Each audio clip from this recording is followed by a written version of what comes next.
Ever since the prominence of the big three, there's been a lack of a dominant trio of manga. This is because most fans see the big three as concrete, while these alternate trios that try to replace it are always subjective. Nobody can agree on which three belong. However, there is a new set of new manga that has been gaining a ton of popularity, and everybody seems to be agreeing on it. This is called the Dark Trio. It consists of Chainsaw Man, Jujutsu Kaisen, and Hell's Paradise. All three of these have been grouped together due to their darker nature, despite their shonen demographics. The Dark Trio is an established trio that many people agree with and recognize, unlike all the others before it. Chainsaw Man and Jujutsu Kaisen are extremely popular, and already speak for themselves, being two of the biggest names currently in shonen. But that's not what we're talking about today. Today we're talking about the black sheep, the odd one out, Hell's Paradise. Today, it gets the recognition it finally deserves.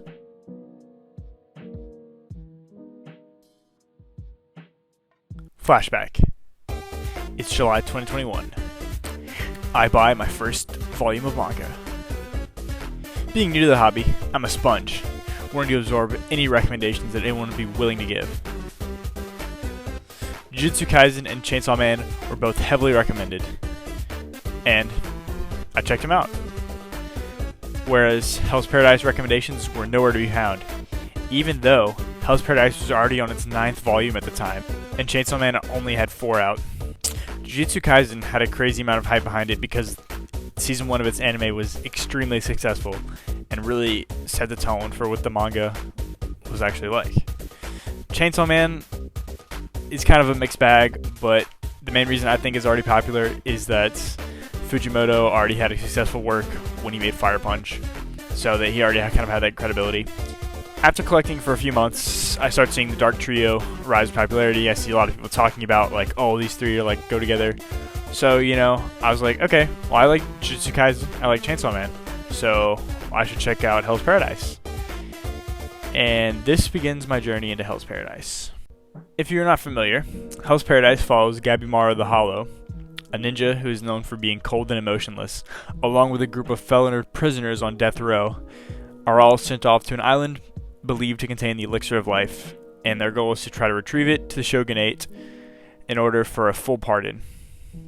However, this island is anything from paradise. Gabimaru must search within in order to find all the things in life that are truly worth fighting for. Each prisoner is paired with a samurai known as an asaiman, which means they are trained in bladesmithing and performing executions.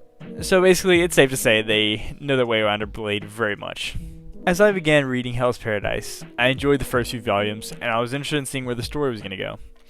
Then I got to volumes 3 and 4, and this just absolutely blew me away. The content of these volumes made me really fall in love with this amazing story and its masterclass of characters.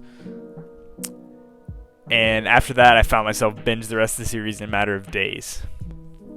But I guess me saying, oh, it's so good, really doesn't mean much of anything. So now I'm going to actually explain why it's so good. So, starting out, the artwork is absolutely gorgeous. Yuji Kaku's art style is so unique. It's not really like anything else I've seen currently out. It just has his own signature look, and you can just instantly tell that it's him that's writing it. He's just so good at drawing these like super crazy backgrounds and like super crazy monsters, and just the way that his characters look is just so fun to look at. The next simple way I would say is the interesting plot and how it's kind of unique compared to the other two. It's something that starts off very simple, but then blossoms into something that is so different than how it was when it began. This can honestly be said about most stories. I just feel like Hell's Paradise really hits the nail on the head with the way it does it. The last simple thing that I think is so good about it is the simple yet complex power system.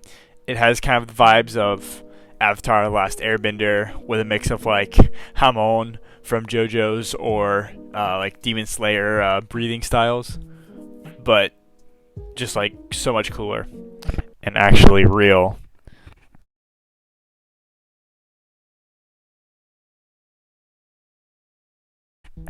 But now we're going to get into the real meat and potatoes. This is what I think is the best aspect of the manga, and that is 100% the characters. So let me begin by saying this. Despite the characters being unlikable by nature, because they're like the worst of the worst criminals, I ended up liking literally everybody in the main cast. There's not a single character that you will just straight up dislike, because they're all written so well, and they all have such great character development. So just kind of get my point across, I'm gonna talk a little bit about all the characters and kind of give a brief synopsis of like who they are. I'm not going to talk about every single character, nor am I going to go super in depth because I don't want to get into any spoilers. So starting out, we have the main character, Gabimaru.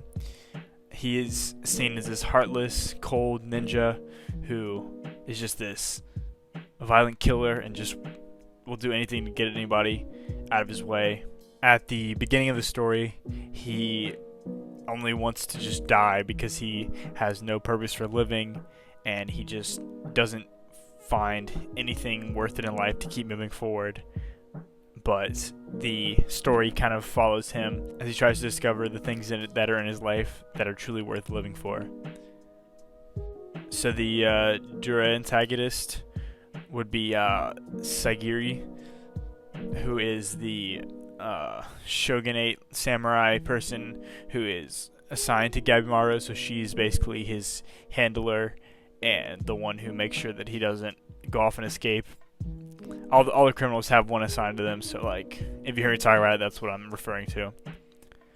Her whole life has been filled with people who doubt her and who want to downplay her skills, and that has caused her to honestly really doubt herself and look down upon herself, because she's kind of listened to them and believed them, so that really hinders her abilities.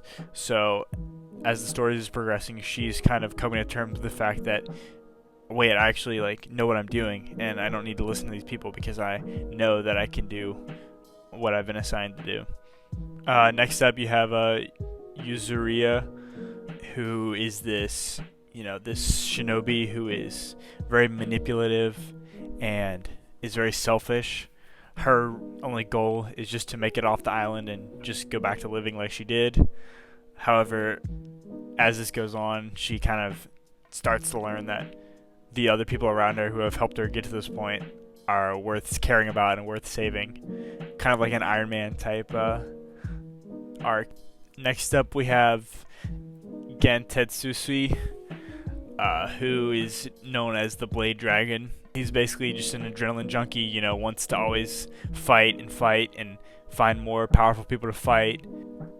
He kind of reminds me of Kenpachi if he just let his intrusive thoughts take over and just did whatever he wanted, because that's basically how he acts, and the best way I can kind of describe it. It kind of looks like him too, honestly. But this dude I didn't really like at first just because he's like very obnoxious, but you learn to love him, trust me. So now we have the Chobe brothers, consisting of Aza and Tome. Aza is known as the Bandit King, and he kind of has this ideal that he wants to punish the world that has punished him. And I think the way that the author depicts this struggle and this pain and hurt is just so well done. His brother Tome is somebody who infiltrated the shogunate to help his brother escape, because his brother got him to this point in his life and kept him alive. So now he's gonna kind of take over that role and help him out, because now he's actually able to fight and actually be helpful to him. Next up, we have Shuge. No. So this is Tenza, another one of the samurai. He isn't the smartest, but he knows that he's physically gifted, and he wants to protect some of the other people because he realizes that the island is not what they thought it was going to be. So instead of keeping up his orders and like guarding the criminals, he actually ends up trying to help them and just having a general care for their lives and trying to get them back home safely. So now we have Fuchi, who is another one of the samurai. He specializes in medical research. So whenever he gets to the island and sees all these new plants and things that just don't exist back home, he's super excited to kind of get his hands on some new things. Fuchi starts off as really only caring about that research, like I said, but he's also interested in figuring out how to save lives, so that kind of becomes his main focus as the island gets more and more dangerous, is, you know, how to figure out how to help everybody and how to use the things that the island gives him to heal. This guy has some of my favorite moments in the entire series, and I'm not gonna lie, he would be my favorite if my man Cheyenne did not exist. From the moment I met him to the moment the manga ended, this dude stayed my favorite. There was no taking him off the top of my character list. Cheyenne is one of the highest ranking samurai in their clan. He is very strict on his morals and his beliefs. He doesn't want to break the traditions of the samurai. However, once he grows and develops, he realizes that sometimes there are things more important than the traditions that you've been upholding for your entire life. He's the classic like blind character, but all of his other senses are like super enlightened, so he can feel things and hear things more. But just everything about this dude is just cool, and honestly, he has probably my favorite development of all the characters, and he's just like the coolest. Hell's Paradise does things just as good, and honestly sometimes way better than Chainsaw Man and Jujutsu Kaisen, yet it has nowhere near the same level of popularity. The only reasons that I can really think of this is that it's much less straightforward and more out of the box, so I guess it can kind of turn off more people than Jujutsu Kaisen and Chainsaw Man, because I feel like they're easier to relate to the mass majority, versus Hell's Paradise doesn't really have that. Another reason is the like age rating. I guess it could kind of like steer some people away, you know, like limit its audience, because some people like aren't old enough to like be in the age range, if that makes sense. But I will say, one thing that really confuses me about this disparity is the last time a previous editor for Fujimoto branched off and made their own manga, it did insanely well. So I'm just sitting here wondering, why aren't fans chomping at the bit to get into Hell's Paradise like they were Spy Family when that broke the internet? Now, I have one more question. Is this video going to be accurate this time next year when the anime is already out? I'm hoping that answer is no. And I think it will be, honestly. The anime is going to give it a good boost in popularity. It's going to make people realize that they were like missing out and that they need to check it out. Hopefully it doesn't adapt the whole thing, so people can, you know, read the manga and get caught up and like see what they're missing before they have to wait like 2 more years after that for the next season to drop. But I think honestly, once the anime does come out, that's going to be a tipping point for this. If you made it to the end of this video and were just slightly interested in anything I said, I implore you to please check out Hell's Paradise. You will not regret it.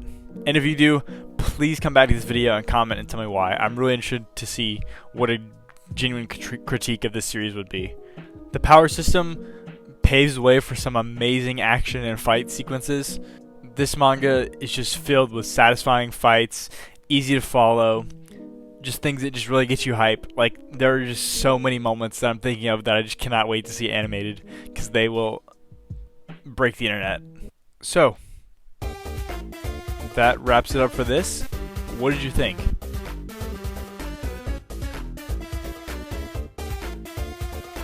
To convince you, or if I did convince you, let me know what you're excited about, which character you're really excited to get into the most. Thanks again for watching, and I'll see you all in the next video.